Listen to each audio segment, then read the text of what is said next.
చంద్రబాబు నాయుడు గారి కూటమి ప్రభుత్వం అధికారంలోకి వచ్చినటువంటి ఏడాది కాలంలో రైతాంగం పరిస్థితి పూర్తిగా దయనీయమైనటువంటి స్థితిలోకి వెళ్ళిపోయింది. ఒక రైతు కాదు, అన్ని పంటలకు సంబంధించినటువంటి రైతులు, అది వరి కావచ్చు, లేదంటే పొగాకు కావచ్చు, లేదంటే మీరు అన్నట్టు పత్తి కావచ్చు, మిరప కావచ్చు, బత్తాయి కావచ్చు, మామిడి రైతు కావచ్చు, ఉల్లి రైతు కావచ్చు, అన్ని రైతులు అందరూ రైతాంగాన్ని పూర్తిగా ఈరోజు అగమ్యగోచరమైనటువంటి స్థితిలోకి తీసుకెళ్లింది ఈ చంద్రబాబు నాయుడు గారి ప్రభుత్వం. ధాన్యం, ఈ ధాన్యానికి సంబంధించి ప్రభుత్వం కొనుగోలు చేయకపోతే దళారులకు తక్కువ రేట్లకు అమ్ముకోవాల్సినటువంటి పరిస్థితి. ఒకవేళ ప్రభుత్వం ఏదన్నా కొద్ది గొప్ప కొనుగోలు చేస్తే అవి కూడా సకాలంలో డబ్బులు రాక 3 నెలలు 4 నెలలు కూడా వెయిట్ చేయాల్సినటువంటి పరిస్థితులు. ఇప్పటికీ ఇంకా 1000 కోట్లు ధాన్యం బకాయిలు ఉన్నాయి.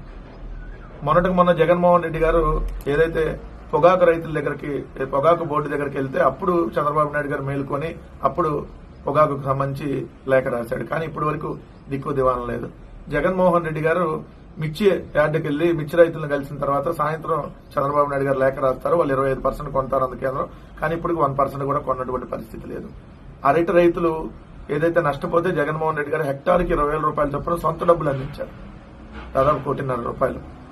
సో ఇట్లా చూస్తే ఇప్పుడు మామిడి రైతులకు సంబంధించి చిత్తూరు, తిరుపతి జిల్లాలకు సంబంధించి నాణ్యమైనటువంటి మామిడి 5.61 లక్షల టన్నులు, అంటే 5,60,000 టన్నుల నాణ్యమైనటువంటి మామిడి అక్కడ ఉత్పత్తి జరిగితే ఈ రోజు 1,00,000 టన్నులు కూడా కొనేటటువంటి పరిస్థితి లేదు. ఏదైతే తోతాపురి మామిడి అయితే కేవలం రూపాయికి కొంటున్నారు. ఎంత దారుణం. నిన్న చంద్రబాబు నాయుడు గారు వెళ్ళి ఒక షో చేసి వచ్చాడు కుప్పం వెళ్ళి. 12 రూపాయలకు మీరు కొనుగోలు చేయాలి, 4 రూపాయలు రాష్ట్ర ప్రభుత్వం తరఫున మేము చెల్లిస్తామని చెప్పి 12 రూపాయలకు కొనుగోలు చేయటమే నష్టం.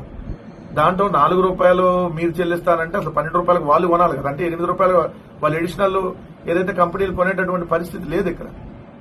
సో కానీ అదే పక్క రాష్ట్రంలో కర్ణాటకలో జేడీఎస్ కేంద్ర మంత్రిగా ఉన్నటువంటి కుమారస్వామి గారు మొన్న జూన్ 24వ తారీఖున కేంద్ర మంత్రి శివరాజ్ సింగ్ చౌహాన్ గారికి ఒక లేఖ రాస్తే 16 రూపాయల కేజీ కొనాలి అని చెప్పి, ఏదైతే క్వింటా 1,616 రూపాయలకు కొనాలని చెప్పి ఒక లేఖ రాస్తే వాళ్ళు ఎస్ మేము కొంటామని చెప్పి 2.5 లక్షల టన్నులు కొంటామని చెప్పి వాళ్ళు చేసి దానికి సంబంధించిన డబ్బులు కూడా రిలీజ్ చేస్తామని చెప్పి అనౌన్స్ చేయడం జరిగింది.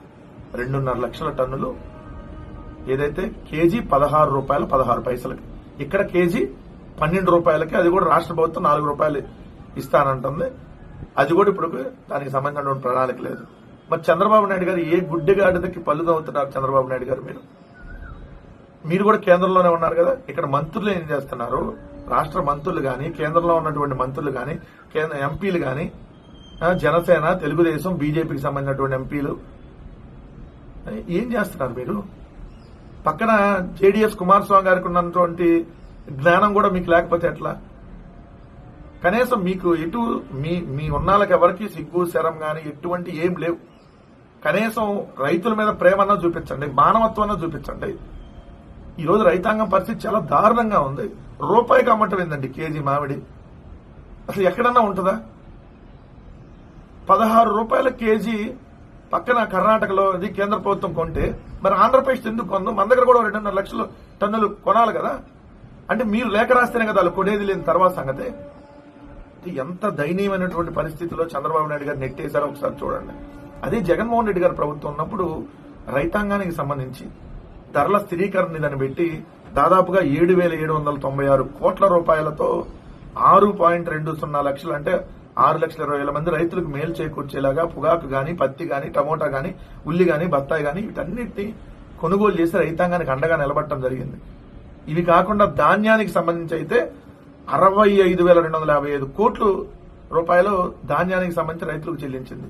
65,255 కోట్ల రూపాయలు 3,40,00,000 మెట్రిక్ టన్నులు ధాన్యం కొనుగోలు చేసింది జగన్మోహన్ రెడ్డి గారి ప్రభుత్వం. ధాన్యానికి సంబంధించి 65,255 కోట్లు, మిగిలిన వాటికి సంబంధించి 7,796 కోట్లు. సో అది జగన్మోహన్ రెడ్డి గారి ప్రభుత్వం అయితే ఈ రోజు చంద్రబాబు నాయుడు గారి ప్రభుత్వం ఎలాంటి దిక్కుమాల స్థితిలోకి రైతాంగాన్ని తీసుకెళ్లిందో దయచేసి గమనించండి. ఇప్పటికైనా ప్రభుత్వం మేలుకోవాలి.